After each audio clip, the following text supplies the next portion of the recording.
Okay, please help me welcome Laura Folks, who is going to help us understand black and white thinking and what's underneath our out of control eating. So excited to have you today. Welcome, Laura.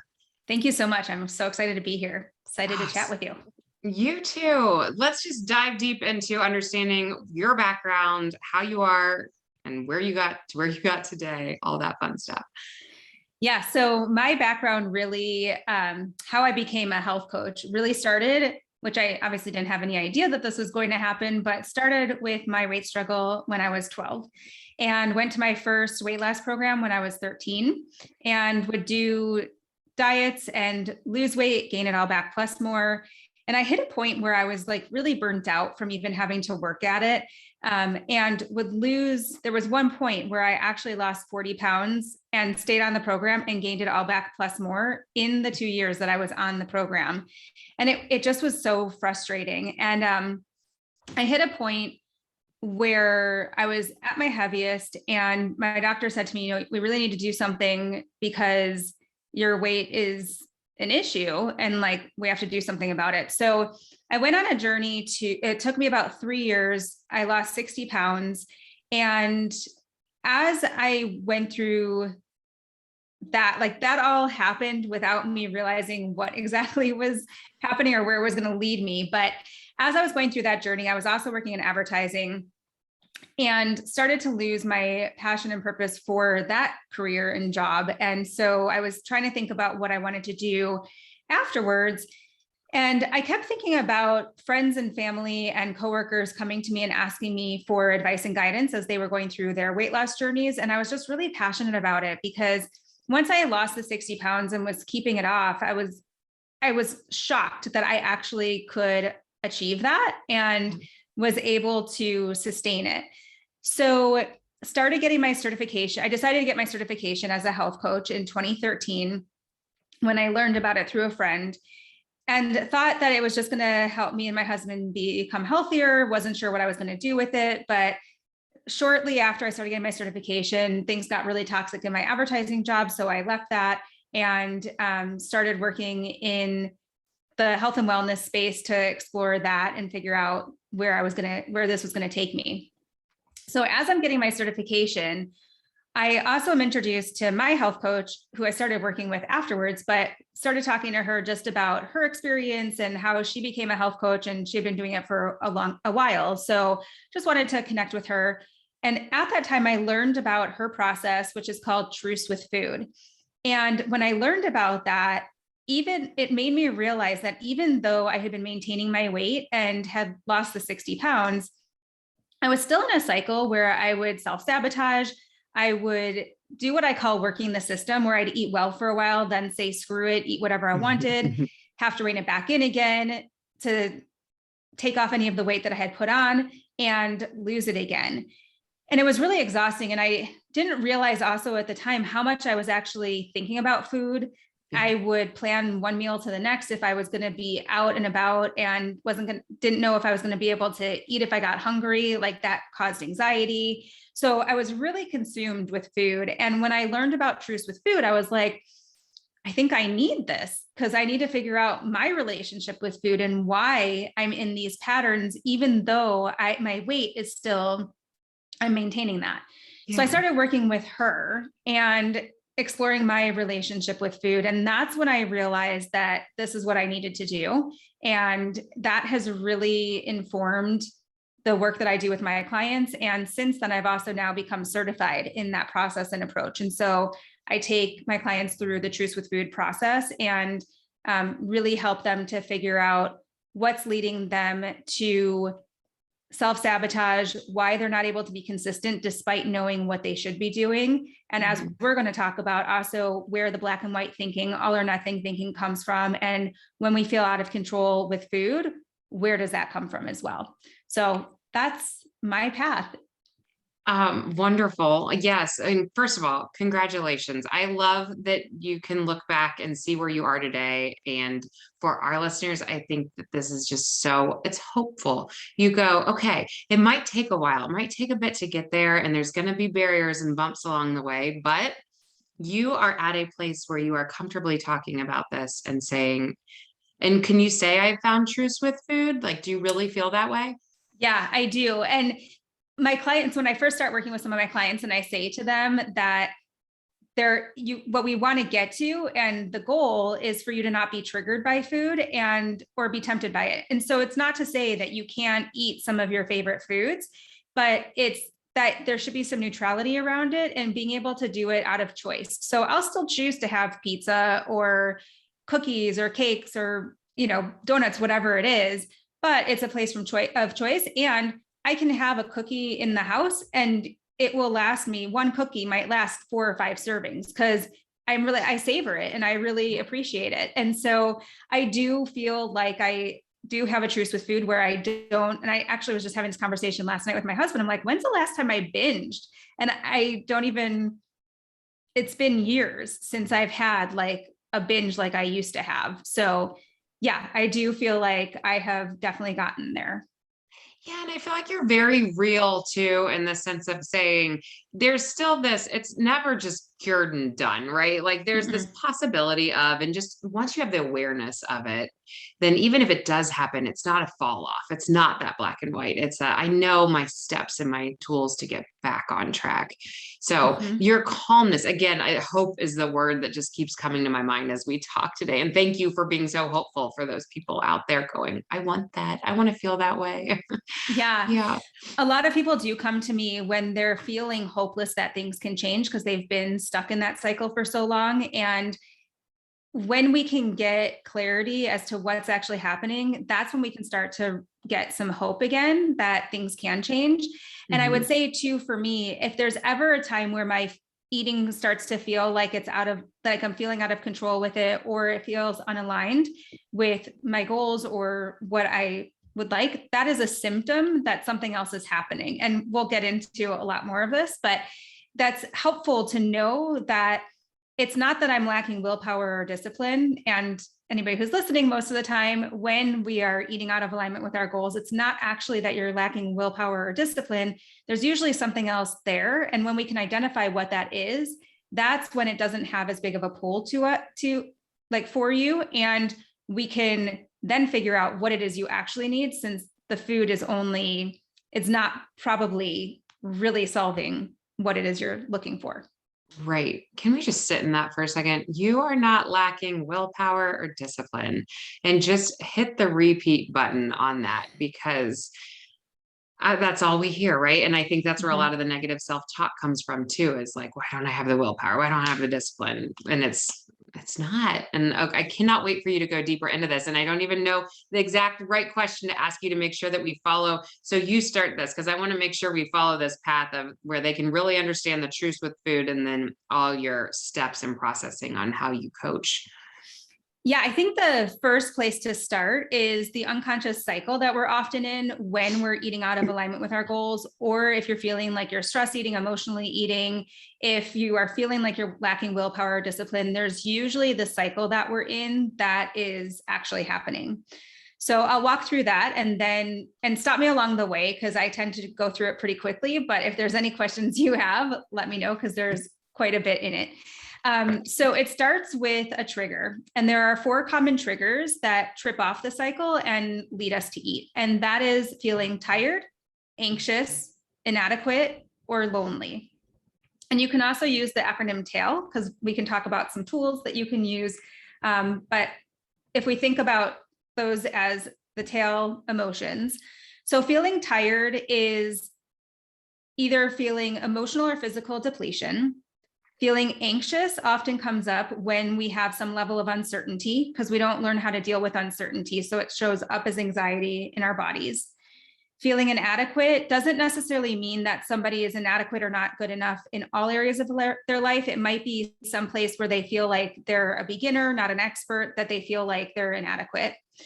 And then feeling lonely, even when we have a great support system, we can feel isolated, alone, or lonely. So those are the 4 triggers.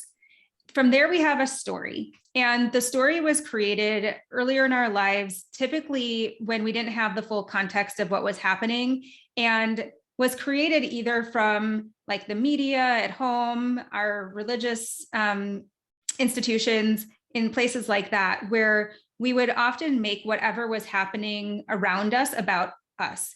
And the story was there to protect us. And because we didn't have the full context and also didn't have the emotional intelligence or didn't have the ability to see what was actually happening, we made it about us. So to make that more concrete, my story was that if I felt misunderstood, I would be rejected, I would fail, be rejected, and end up alone. And that story was created when I was bullied in middle school and high school. And then anytime things like that would happen where I felt misunderstood and then felt like I was rejected or I had failed, that reinforced the story. And so the behaviors that I had that came out of that was a result of the story. And sometimes it got me success and sometimes it didn't. Mm-hmm. But it was still controlling me, even when I started working with my health coach without realizing it. So do you have a question about that before I go into the next? No, keep going. I know, like I said, there's a lot here to unpack. So, okay, I do have a question. Were you also working with a therapist at the time? Cause you have great insight into yourself. So I don't know if this is self-taught or did you have outside resources? I had done therapy in the past, but not at this time. When I was going through my relationship with food and the truce with food process, I was just going through that. And it does help when you've been in therapy to do this work, because people who have been through therapy, they're used to looking at themselves and experiencing some of the discomfort that comes up. And we also give tools on how to navigate that as that's arising. Yes, I was going to say, just for listeners, that it's okay to have multiple resources helping us at the same time. We can have that therapist, we can have a coach, and everybody can play their role. And sometimes we don't need it all, but I do feel like if you don't already have that great insight, the word expedite was coming to my mind. When you get somebody and they've worked with a therapist already, I think it just propels that process so much quicker forward. Absolutely. And I would say the majority of my clients have either been in therapy or are currently in therapy as we work together. Mm-hmm. And sometimes I'll partner with the therapist as well to talk about what we're each working through with the clients, so that they don't have to do the heavy lifting of catching us both up each time at each session. That's awesome. Yeah. So yes, it definitely can work together and can be helpful to have the support in multiple aspects. And what's interesting too is because we're looking at the food piece of it, the depth that we can go. I've had many clients, and even I've had clients who are therapists who have been in therapy for years. And they said from going through this process, the depth that we went in 3 months was deeper than they went in 20 years of therapy too. So it's just interesting because it can bring up different things that you might get to in therapy. But another client recently said that we put the finger on the fire, whereas when she was working with her therapist, it felt like they were dancing around it, but couldn't get to the root of it. And then we hit on it throughout this process. So that's pretty cool. Yeah, I love that you just flipped that around and said that too, because we have to remember doctors, therapists, they're not going through all the training that you went through, lived through, went through. And sometimes we forget that there's a reason why specialties exist. And it's because that person has really dove into that area just that much more. So I agree. I can totally see therapy being its own thing, talking about it, scratching the surface. And that's where I used to work down the hall from a therapist, and we'd always be in and out of each other's offices because it was hey, tag, you're it, your turn. I need help on this one. So yeah. I love that you mentioned that. Exactly. Yeah. And there's of course some things that people will bring up that are outside of my scope as well. So it's helpful to have the therapist that they can then share that information with too. But you're the gym as well. You're that special touch too. Yep. So yes, that's awesome. Yeah. So going back to the cycle, we have got the triggers, then the story, then we have stress responses. So just like with animals, when they're at physical threat, they go into fight, flight, or freeze mode. And we have an emotional immune system that when our belonging feels at threat, we go into accommodate, compete, or avoid mode. And from each of those, we have a behavior, and the behavior will vary by person, but also by the stress response. And in general, the accommodator is your traditional people pleaser. They are the peacekeeper. They are the fixers and want to make sure that everybody else's needs are getting met. And so often their own self-care and their needs fall off of their own to-do lists.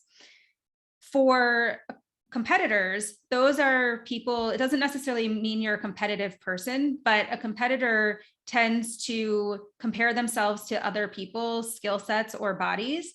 They might compare themselves, their current version of their body, to a past version of themselves, and they often feel behind. So it could be where, because they might be feeling behind in life or with a specific thing that's happening, they will take on more and keep pushing to the point that they burn themselves out, where it feels like the finish line is they're like running a marathon, but the finish line keeps moving and they just can't catch up.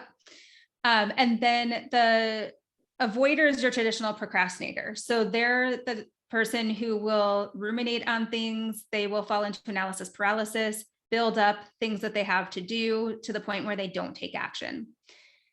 So to recap, we've got the trigger, the stress response, the trigger, the story, the stress response, the behavior. We eat out of alignment with our goals. We lose self-trust, and then it loops back into the trigger.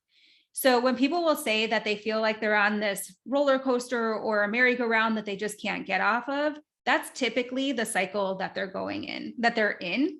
And so when we're feeling like we're out of control around food, a lot of times it's really because we're in that cycle and we don't really know what is actually happening, and it feels like it's just about the food.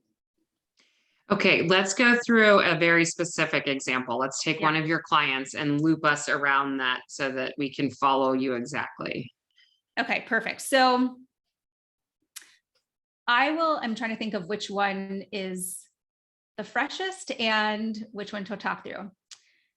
So there's a client that I'm actually going to pull up her story really quickly to make sure that I get it perfectly, like get it right. And I'm not obviously going to share names or anything because it's all confidential. But what we have been exploring for her is when she is feeling not good enough or like inadequate or anxious, even tired, that will lead her to eat. Or in some cases, if she's really feeling super anxious, she falls into not eating. So she doesn't prioritize herself and her needs because she's got 2 kids. She works at a school, is a coach, like a sports coach and stuff. I don't want to give too much information. Yeah, people, I know her. But she's like a coach for a club sport. And it was the first year that she was doing that this year. Okay, so trigger would be, again, inadequate, tired, and anxious. Okay. What we uncovered is that her story is, if I'm not in control, and that can be with life or my emotions, then I could be exposed.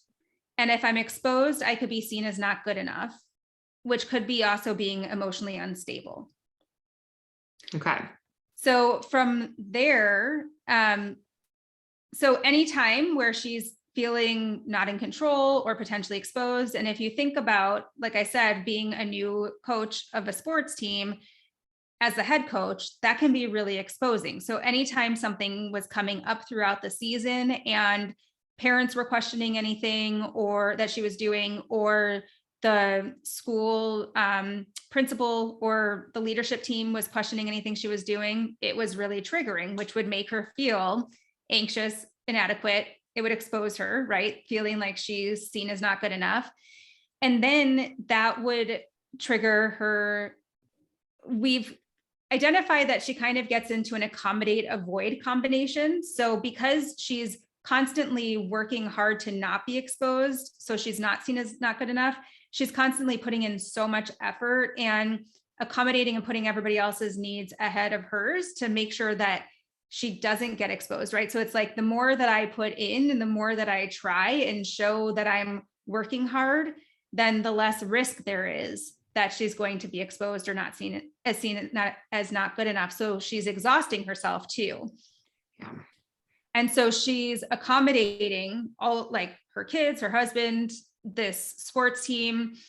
And then as a result of that, she's also avoiding. So anything that has to do with her own self-care kind of gets put on the back burner, because it's just the judgment of herself. It's not actually the judgment of other people that will matter in that moment. And if she drops that ball, there's less risk there, right? Like, it's not helping her work towards her health goals, but it's also keeping her safe from this judgment from external sources. Right. It's kind of the easy one to, like, I'll take care of it later, put it Yeah. on the side table. Yeah. And then where it becomes a vicious cycle is, so then when she's accommodating and avoiding, which those are some of her behaviors, if she eats out of alignment with her goals, which can either be binging at night or, like I said, not eating or not working out, then she feels guilty and like she's failing herself, because she has this desire to hit her health goals and her weight goals, but yet she's not working towards them. So then she's seeing herself as not good enough around that too, which is when it then loops back into the trigger. Plus, she also feels like she's not doing a good enough job in any area of her life, which is where she's feeling out of control too.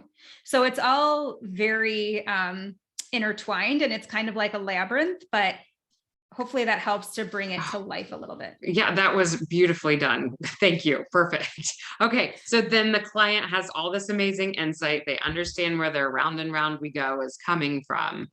Then what?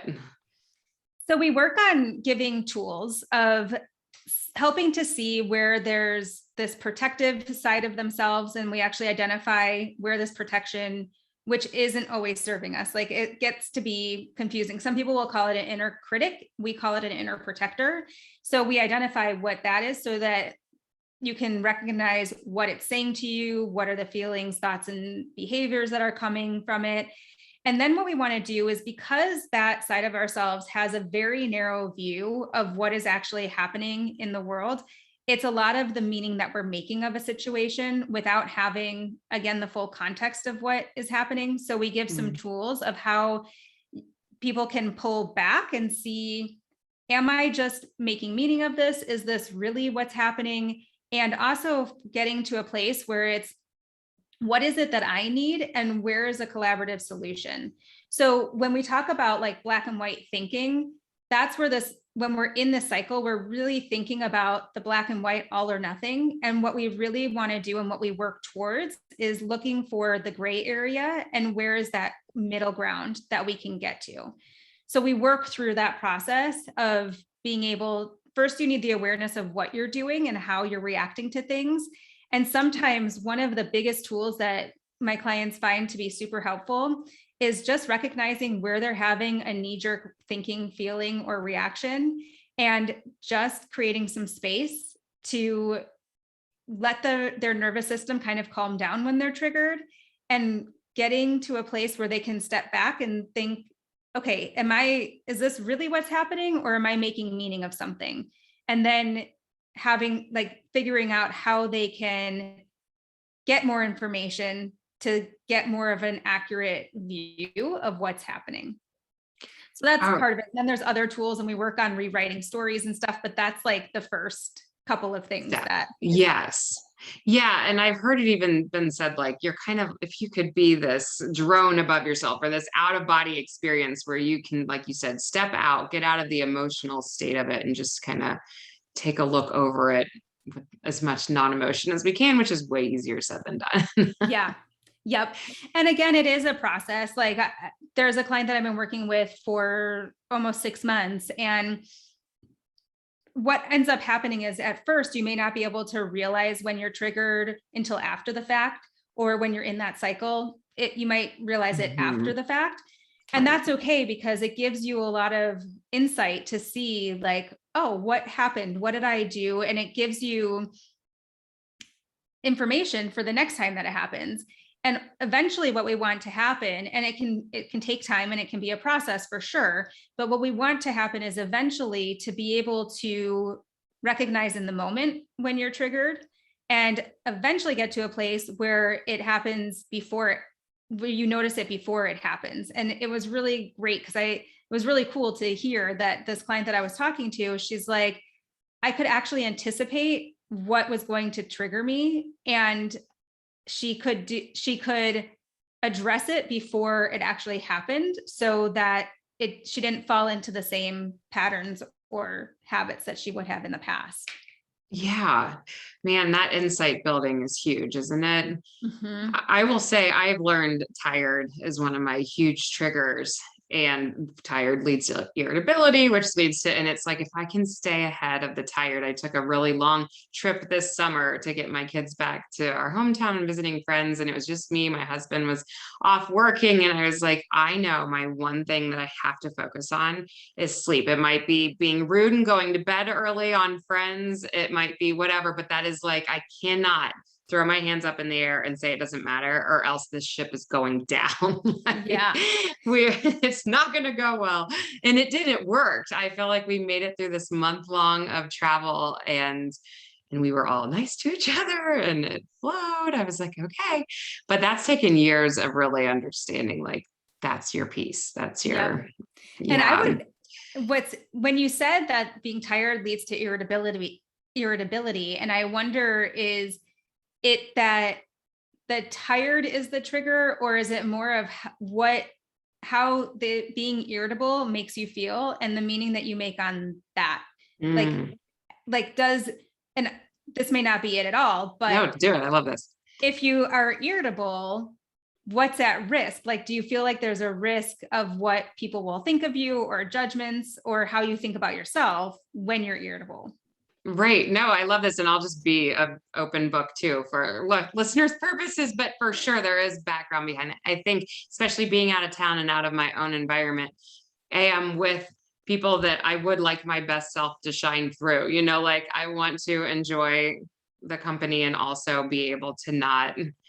Yeah, it definitely was a lot of external perception of what other people, how I want them to perceive our visit. And then it also was making sure that I'm proud of myself at the end of the day, that, like, I know if I chose to not go to bed, there's some irritability with just my choices, like, just make smarter. I don't want to come out of this trip a month behind of feeling healthy and trying to, like, regain all that. I kind of view the holidays like that too. Like, I don't want to have to make up for this month. I'd want to maintenance my way through this month, if that Mhm. makes sense. Yep, totally.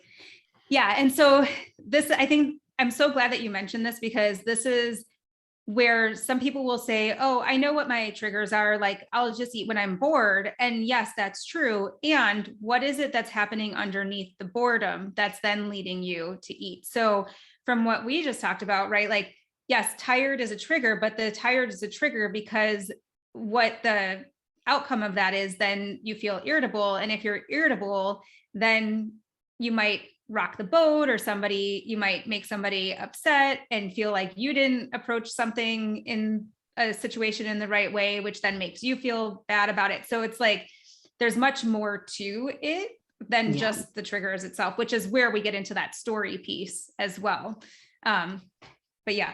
Yeah. No, thank you. That's so good. And then, even, we didn't talk about this, but the triggers also go with, the irritability goes with, screw it, I'll eat whatever I want to eat, Mhm. or I'll drink whatever I want to drink. What I mean? Like, it goes down this, like, much harder path of Yeah. staying on top of it.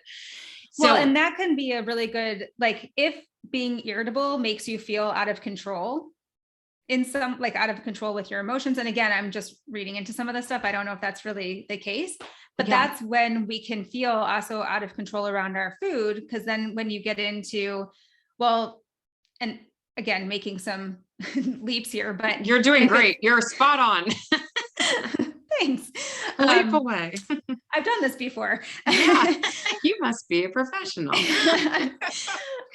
So yeah, if you're irritable, then you feel like you don't have control over your emotions or your temper. And then it's like, well, I've already messed up there and people are judging me, so I might as well just say screw it with my food choices too. And so that can happen. And again, making some, like, drawing some conclusions there, it may be accurate, it may not be 100% accurate, but hopefully it gives listeners an idea too of how how we feel about situations can also lead to how we feel around our food, how we show up around food as well. Oh, and I think always, I mean, I think we could probably blanket statement that like it's never as simple as like all those onion layers that you're pulling back. Everybody has them, and everybody has their own individual layers. But Yeah. and that's why getting a coach is so important, because I think we can hem and haw and kind of consider what we think. But even just talking out loud to you right now was like even more insight than in this couple minutes. So it's cool to see when you can really be open and honest is the other thing. And I am hoping my listeners are hearing this, that you will get somewhere so much faster with your coach if you can just be you and just know that they do this every day and you're not going to surprise them with anything. It's amazing. I'm so glad you mentioned that, because all of this process and working with a coach, asking for support can be really vulnerable. Mhm. And the amount of times, if I had $1 for every time somebody says, I know I'm unique and you've probably never heard this before. And then when they tell me what it is, and I'm like, I'm sorry. Like, and sometimes I feel like I might be offending them, but sometimes I'm like, you're really not that unique. I've actually heard this many times. And they're like, really? I'm like, Yeah. mm-hmm. I don't think Yeah. you're ever going to offend with that. I think it's a beautiful thing when we hear we're not alone. And I know you know that too, but Yeah. just that feeling of, I'm not the first one to sit down and say this. Good. Like, Yeah. again, there's hope for me. Yeah, because it can feel so isolating to Yeah. be in the struggle around food, because it's people don't talk about it often. And somebody might talk about how they're doing a diet or trying a different way of eating, but the amount of mental gymnastics that we can have around food, our weight, our bodies, people don't share that. It's kind of taboo, I feel like, to Mhm. talk about it. And so a lot of my clients don't share it with people beyond people who are super, super close with them. And so it can feel really isolating to be on this in this journey and like stuck with the stuff, these thoughts and feelings in your own head, really. Yeah, and you bring up a good point because of the taboo aspect of it. We don't get to practice how to talk about this stuff, because even some of us don't do it with our closest people in our life. Mhm. There are some who just won't talk about it because if it escapes their mouth, then it's out there, and that comes back to the feelings of shame and the triggers. So Mhm. it might take you a little bit with your coach to get to a point when you release a little information, it feels okay, and then you keep building that trust and keep going. And I think that's a beautiful thing. I'm sure you have this too, of just clients that you've had for years and years, and you're like, this is so awesome to see the progress, but also like the closeness that you start to build with these individuals. Yeah, I almost cried on my last session earlier today, because Oh.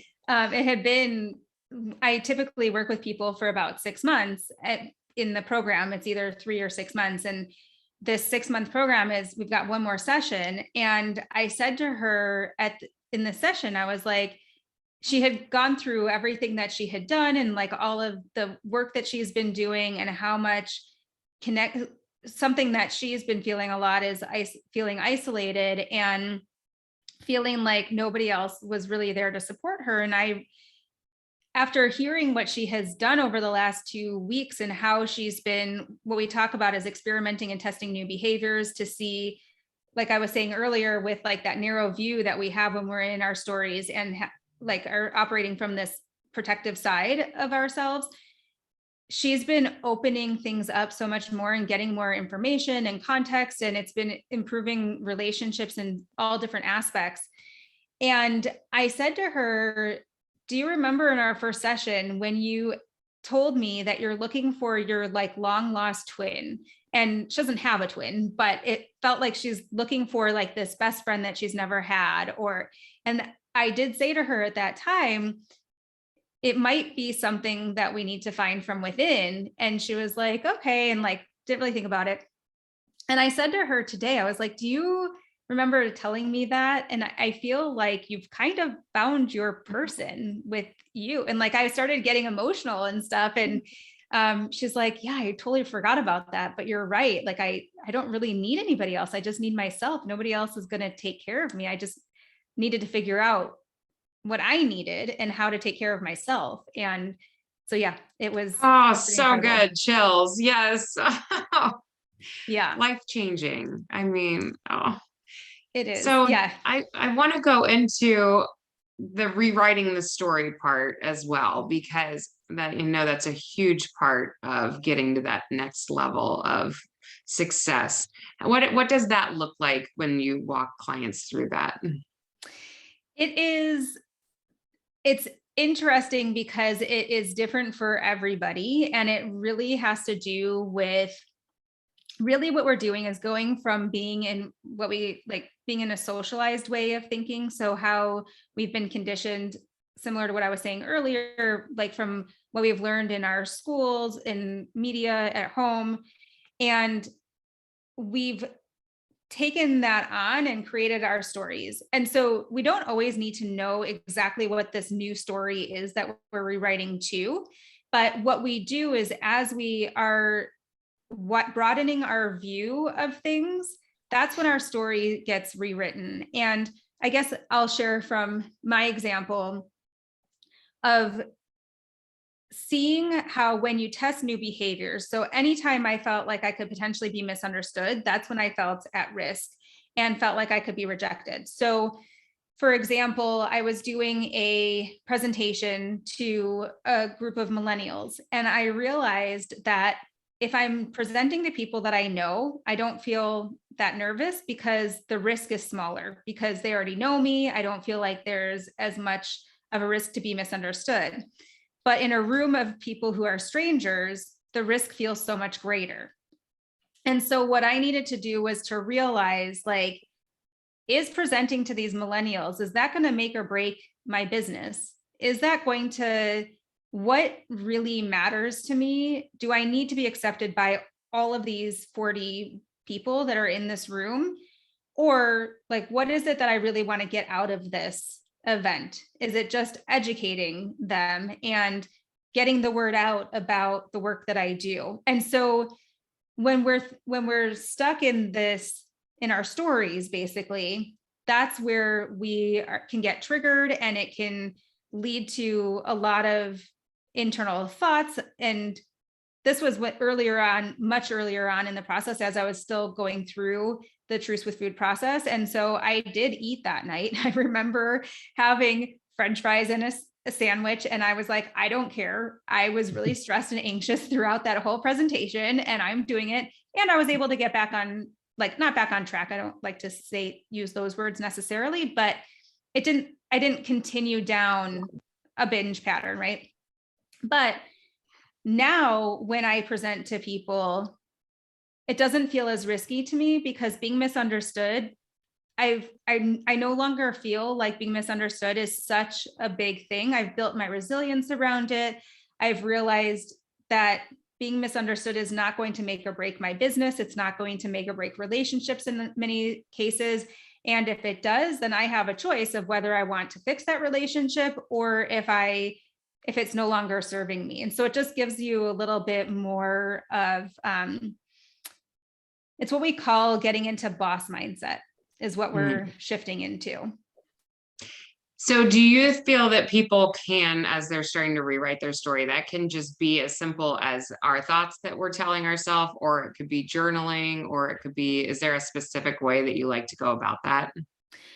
I have exercises and homework that we do. One thing that can be really helpful is to think about and there's a whole exercise that I take people through with this, but there's getting clear on what their values are. So we look at what was a time in their life that they felt their best and most alive, and who was around them, what was the situation, what were they feeling, what values were present then. Because a lot of times what I find is that people are living out of alignment with what they value. And a perfect example of this is one of my clients, her story was about not wanting to be exposed. And she would feel rejected and isolated.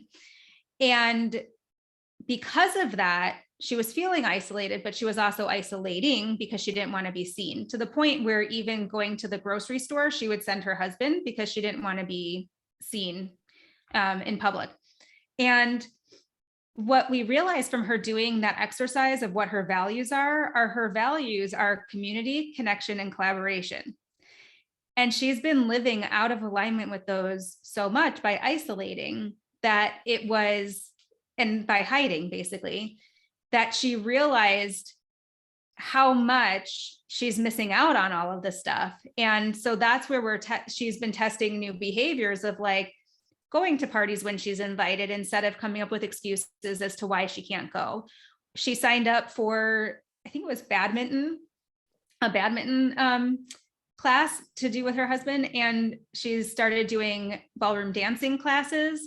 Mm-hmm. And it's just shifted so much for her to realize how much she was isolating and how important this connection and collaboration and community was, that now she's putting herself out there, but in a safe way where it doesn't feel like she's at huge risk for that judgment where it's going to trigger her, but it's also building up her resilience of like, okay, I can be seen and there are safe places that I can be seen. Because otherwise, when we're in the black and white all or nothing, it feels like being seen at all is very dangerous. And when we can get more discernment around that and nuance, then it's like, okay, yes, there might be some places where I feel unsafe to be seen. And there are other places where it's okay. Yes, I love the fighting for the gray area. I've never heard it called that before, and I like it. For any listeners going, I need more Laura in my life, where do people find you? So my website is laurabfolks.com. And of course, I'm on social media and all of the channels. And then I also have a free community that's called Behind Your Cravings Community. And it's a place where people can come together, talk about their relationship with food, and get support. So as we were talking about, it can feel really isolating. This is a space for people to come together and to share what they're experiencing and get the support so that you don't have to be going through the journey on your own. And so that it's not on my website yet, but it is on my social media channels. But if you email me at laura@laurabfolks.com, I can send you the link, or you can find it on my social channels as well, the links there. Perfect. And do you do any 20-minute type coffee talk or anything to get to know people? What's the best way to just email you? I do a 40-minute curiosity call. Yeah. Say it one more time because I interrupted you. A 40-minute. There was a little delay in the recording. Yeah, it's a 40-minute curiosity call. And you can find that on my website. You can email me, or the links are also in my bios on social media as well. Awesome. Okay. And everything will be in the show notes. And as we're kind of wrapping up here, which I don't want to, but if you were to wrap your arms around our listeners and just send them out with your best bit of advice, we already got so much from you, but is there any last tips or comments that you can picture just going, I wish you hear this out of me today? First of all, the way that you worded that gave me chills of like, if you could wrap your arms around our listeners, like that just gave me chills. And so, yeah, I want to give everybody one big group hug. We've talked a lot about hope and like feeling somewhat hopeless or hopeful that things can change. And, I hear it a lot. And I was in that place too, of feeling hopeless that things could change, because when you feel like you're stuck in a place where you've been for a long time without feeling like you have control over it. And a lot of that is because we don't really know what exactly is happening. I just want you to know that there is hope that things can change, and it might be just finding the right support for you, and also knowing that you're not alone in this journey, because I've been where you are to some extent, I'm sure. And a lot of my clients have as well. And so you're not alone, and getting the support is always the first step, is the hardest part. But then, the process can be challenging too, but the first step is really hard because it can be really vulnerable, but it can also be really rewarding. Yes, I 100% agree. And thank you. Thank you for saying all of that. Because guess what, listeners, your first step could just be that 40-minute, let's learn about each other call. And that's not intimidating. That's just an easy So it's out there. We just got to take that first action step. Yeah. Thank you. Thank you. Thank you for being with us today. Thank you for having me. And I look forward to hopefully catching up in the future or bumping into you at some point. Absolutely. That would be great. All right. Have a great day. You too.